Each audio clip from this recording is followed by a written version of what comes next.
use burial data to figure out if a society was complex, if it had, um, ranking or hierarchical leadership. Well, potentially the cemetery data can give us an idea. Now, how does this work? Well, imagine if you had a large cemetery with 1,000 people in it, maybe scattered over the village, and you kind of created categories from what was found with the people. Maybe you had one category of 0 to 25 pots found with an individual, 25 to 50. Right, maybe then another category was 25 to 50 pots and copper tools, and then finally the last category was 25 to 50 pots plus copper tools plus carved stone. If the distribution was random, right, as it didn't reflect rank or hierarchy or anything like that, if it was completely random, there are four categories. You would expect around 25% of the population to be in each category. It's unlikely that that would be the case, but let's say it's around 25%. So if it's random distribution, it doesn't mean that these categories have any significance. However, the less random it is, and less random in the sense that the fewer people in the level that has the most investment and the most wealth, and the larger number of people in the category that has the least amount of wealth, means that it is more of a ranked society.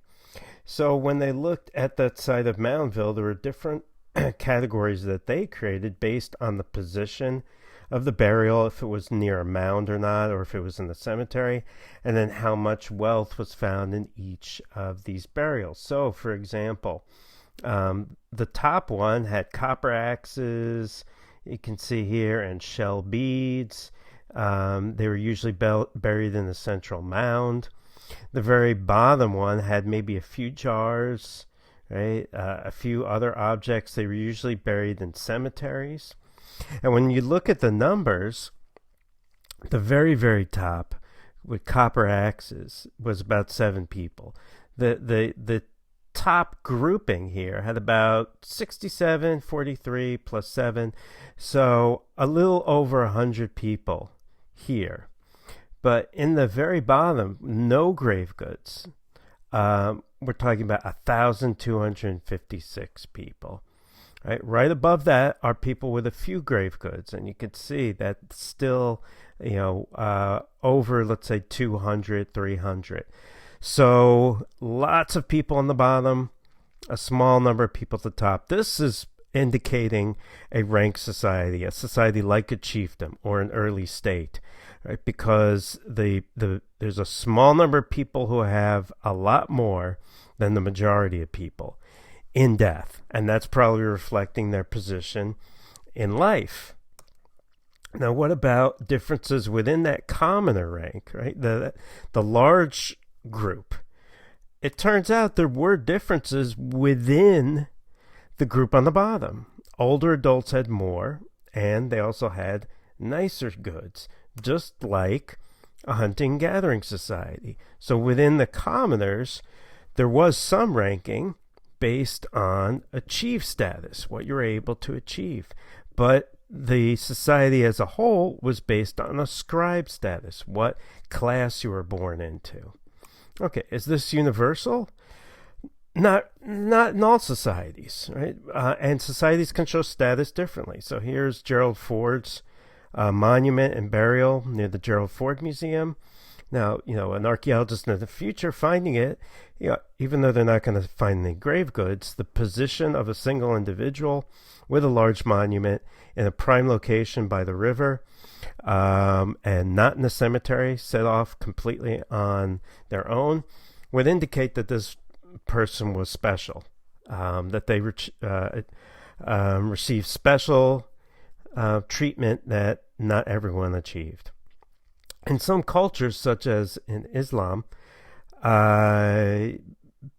individuals in death are supposed to be equal. And so in Islamic culture, everyone is buried in a simple burial shroud in the ground. However, ranking is shown by the monument or the building above that person. So that's almost kind of like a workaround with the law. You're not supposed to show status within, but status ends up being shown by how the location of the burial is marked.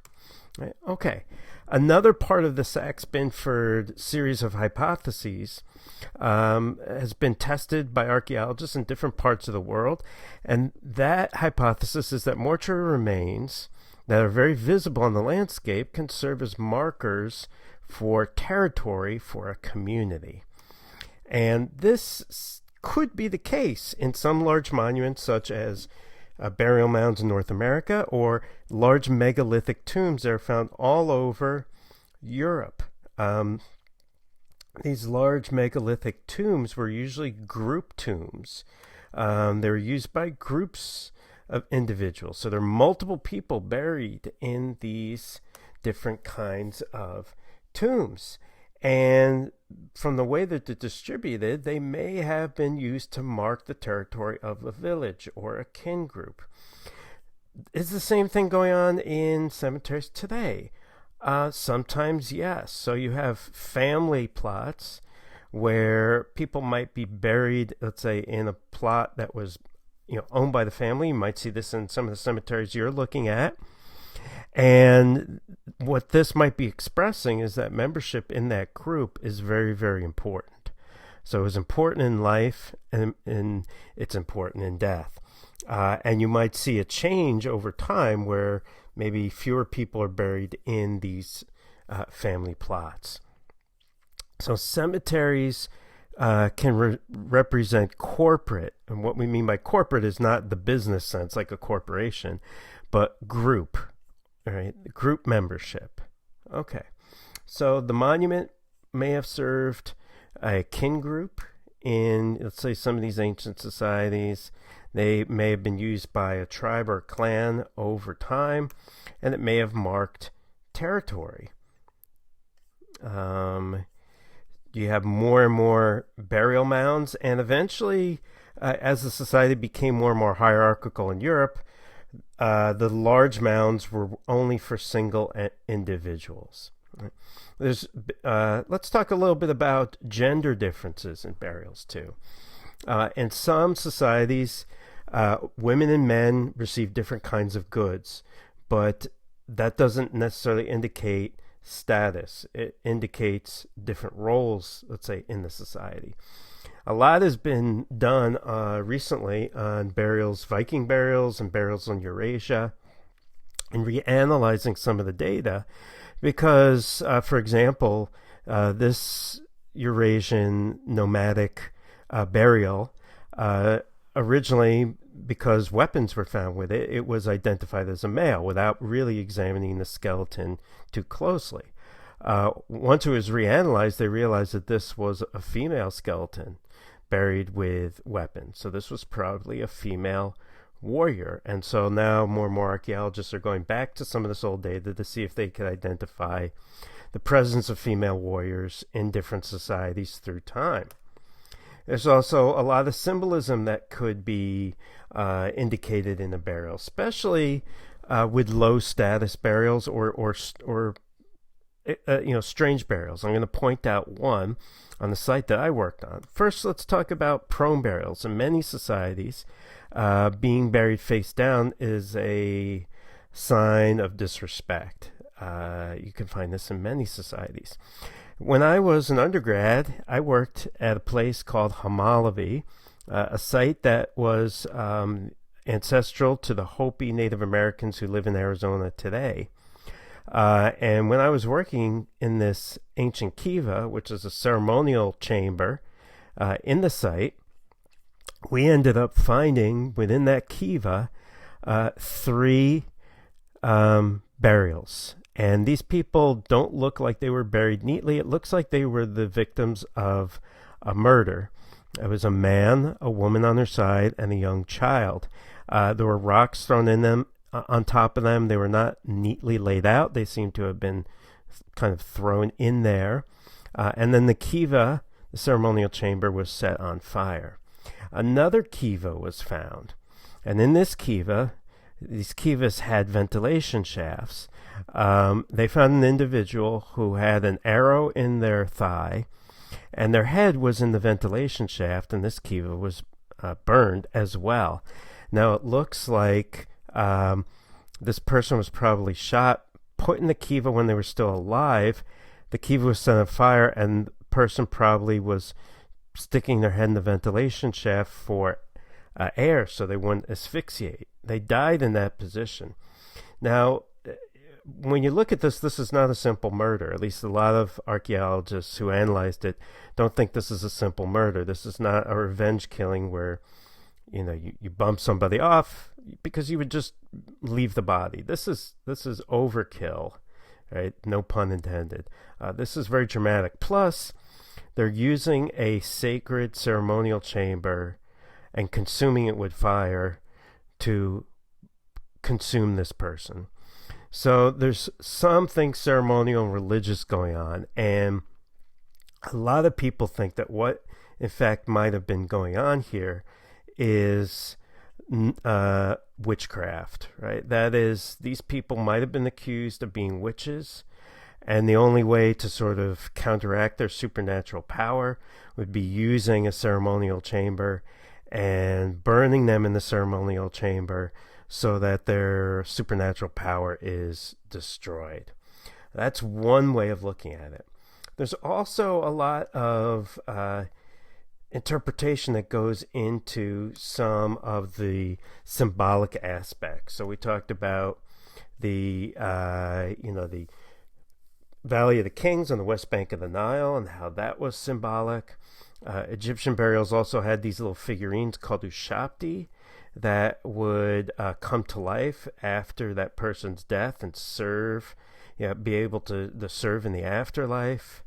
So sometimes we can get at religious beliefs, how they perceive the dead, what they thought of the afterlife, and sometimes it's very hard to interpret. We're going to look at a couple of burials where it's very, very hard to interpret what might have been going on. So, for example, this site, Dolny Vestanoche, it's kind of an interesting site because they found you can see Venus figurines and other forms of artwork, but they also found 3 individuals buried together, this triple ritual burial. The woman, the female, was buried in the middle. There was a man buried face down next to her. She had red ochre around her pelvis. Red ochre is a mineral. This individual was wearing a mask and had their hands stretched over the woman's pelvis. Now, what exactly was going on? Some people think maybe this was a love triangle. Other people believe that maybe this person who was wearing the mask and having their hand over the woman's pelvis was a shaman, a healer, that this woman might have died in childbirth, and this is her husband. And the husband and the shaman were punished and buried with the wife. It's hard to know exactly with some of these burials. Another one, right? A young man and a young woman buried together in a lover's embrace. Of course, because it was found in Italy, you can see Mantua was where it was found. It was called the Romeo and Juliet of the ancient world. But it can be difficult to figure out exactly what's going on in this case. Let's take a look at one other example. Ancient Jericho. This is a site in the Middle East in what's now Israel.